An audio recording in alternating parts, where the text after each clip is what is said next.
Hey everyone, and welcome back to our Bible study on the Psalms. Today we're taking a look at Psalm 1, the first Psalm. And like I've said, or like it makes clear, Psalm 1 is the first Psalm in the Psalter. The Psalter just being a fancy way of saying the collection of Psalms that we have in the Bible today. So this is the first Psalm in that Psalter, or in the book of Psalms. And we don't know who wrote this one, unlike a lot of the Psalms we've looked at, which had Le David to start it, the first Hebrew word being Le David, which means of David or to David or for David. We don't know who wrote the first Psalm. There's no superscription, as it's called, to ascribe it to someone. I know some scholars have said maybe Solomon wrote it, but that's really just a guess. The reason I say this is it very much echoes the themes of the book of Proverbs, which Solomon wrote a significant portion of that. It is a wisdom psalm, as we'll talk about in a moment here. So it's definitely would make sense that Solomon would write something like this.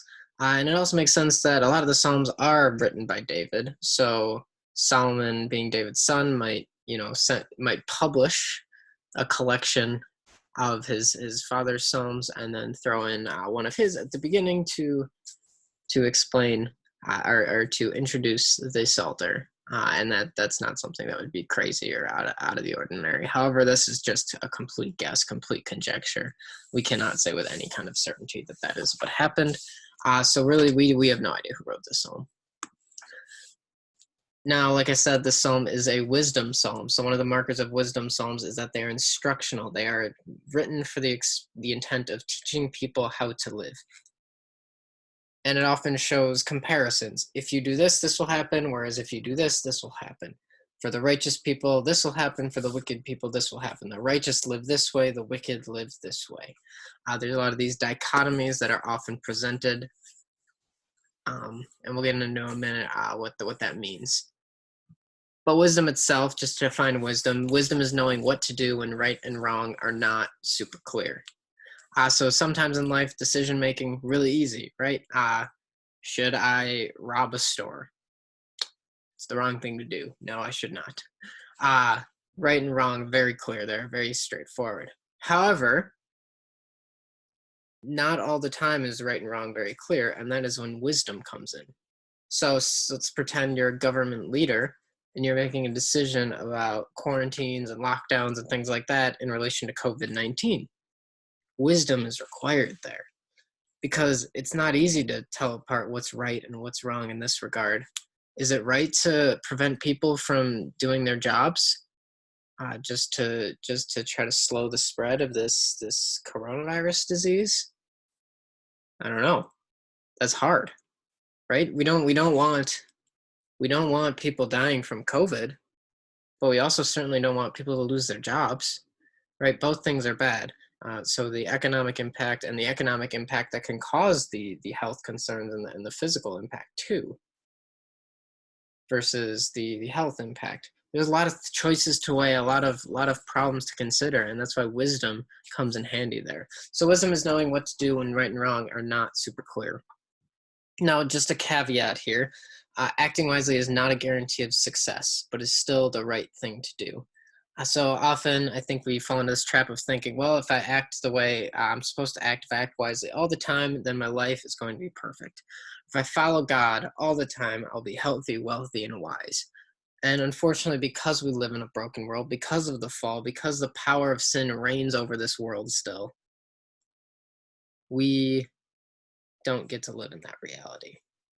Now, if we act wisely, we are much more likely to end up successful. And if we act foolishly, we're much more likely to end up in disaster. But that does not mean it's a guarantee of either thing.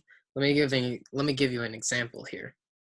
Playing the lottery. So if I were to take my paycheck, right, and spend it all on lottery tickets, that is a foolish thing to do. The odds of me winning my money back are very low. The odds of me actually making significant money off this are even lower. Most of the time, I'm going to lose all of my money by doing this. This is a bad, unwise decision. Now, maybe I do get lucky, and maybe I win the lottery and I become filthy rich. Even though it turned out good, That still doesn't mean it was a wise decision. It still doesn't mean it was the right thing to do.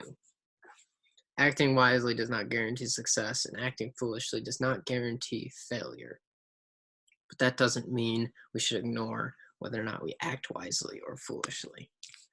All right, let's dive into the psalm itself. So Psalm 1:1 says, "Blessed is the one who does not walk in step with the wicked, or stand in the way that sinners take, or sit in the company of mockers." So right away it starts with this, "Blessed is the one," or "Happy is the one," as some translations would put it. It's the similar language that Jesus uses later in the Beatitudes from the Sermon on the Mount in Matthew 5 and elsewhere in the Gospels. So blessed or happy is the person, the one, who does not walk in step with the wicked, or stand in the way that sinners take, or sit in the company of mockers. It's setting up this dichotomy right here between this one person, who we're going to get into in a little bit, who turns out to be the righteous person, and these other three groups of unrighteous people. So we have the singular one person versus three groups of the unrighteous.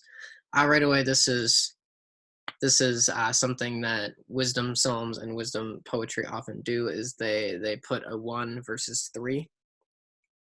So this 1 to 3 relationship is common, and it really just emphasizes that it's going to be so much easier to not walk in the way of righteousness. It's going to be so much easier to walk with this group of wicked people, or this group that sinners take, or or sit in the company of mockers. It's going to be all of these people that are living unrighteously. Blessed will be the one who doesn't do that. And when it says one, it doesn't mean just one person will live that way, but far fewer will. Jesus talks about this later with the narrow road versus the wide road. If you look into that scripture, you'll definitely see the relationship there. So it moves on to verses 2 and 3, which says, "But whose delight is in the law of the Lord, and who meditates on his law day and night." So just to tie it back to the psalm, blessed is the one whose delight is in the law of the Lord, and who meditates on his law day and night. That person is like a tree planted by streams of water, which yields its fruit in season, and whose leaf does not wither. Whatever they do prospers. So this is about the one righteous person who follows the Torah. So the Hebrew word for law is Torah. And Torah also refers to the first 5 books of the Bible: Genesis, Exodus, Leviticus, Numbers, and Deuteronomy. Those 5 books of the Bible are the Torah, and they're the laws of God. So the Jewish people who would meditate on these laws day and night, and whose delight would be in these laws, and who would obey these laws, well, what would happen to them? They'd be prosperous. And this was true throughout Jewish history. When they followed God, they were successful. And when they didn't obey God, when they started worshiping idols, when they started doing things that God told them not to do, well, they were conquered by enemy nations. They weren't prosperous.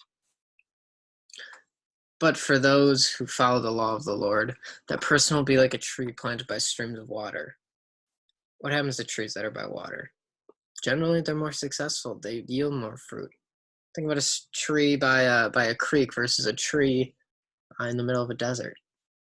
A tree by the creek or by the water is usually much more successful. Now, does that mean every tree planted by water is going to be prosperous? No. There's still brokenness in the world. That tree might get struck by lightning. Some things could happen to that tree that causes it, through no fault of its own, to not be as successful. But that doesn't mean it should have been planted in the desert in the first place. No, it's still better to live wisely.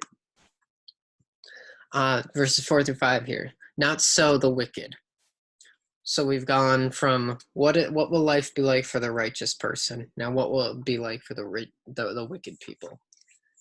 They are like chaff that the wind blows away. Therefore the wicked will not stand in the judgment, nor sinners in the assembly of the righteous.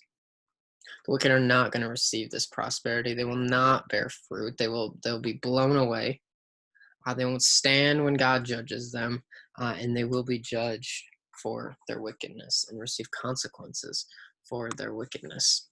And the psalm closes here with verse 6. "For the Lord watches over the way of the righteous, but the way of the wicked leads to destruction." This verse here summarizes this psalm. And what it's saying is those who live righteously will be watched over. But those who don't live righteously, well, they'll be led towards destruction. Now, this is kind of an over dramatic, oversimplified way of putting it, but it's useful for teaching, right? And that's the goal of this psalm, is to teach us how to live wisely. So to live wisely, obey God. When we obey God, when we do what we know we're supposed to do and don't do what we know we're not supposed to do, well, that is how we can live with wisdom. When we live with wisdom, we are much more likely to bear fruit and do great things for God. Now, because we have Jesus, we're saved. Through faith alone in Jesus, we're saved, which is amazing. But our faith isn't just about believing in Jesus. It's also about taking some actions and bearing fruit and living righteously so that we can point others towards him too. That's all I got for this psalm. Thank you for joining me for this Bible study. I hope to see you next week. If you want to reflect a little bit more on this psalm, there's a reflection guide in the description below. But thanks for joining us, and we'll see you next time.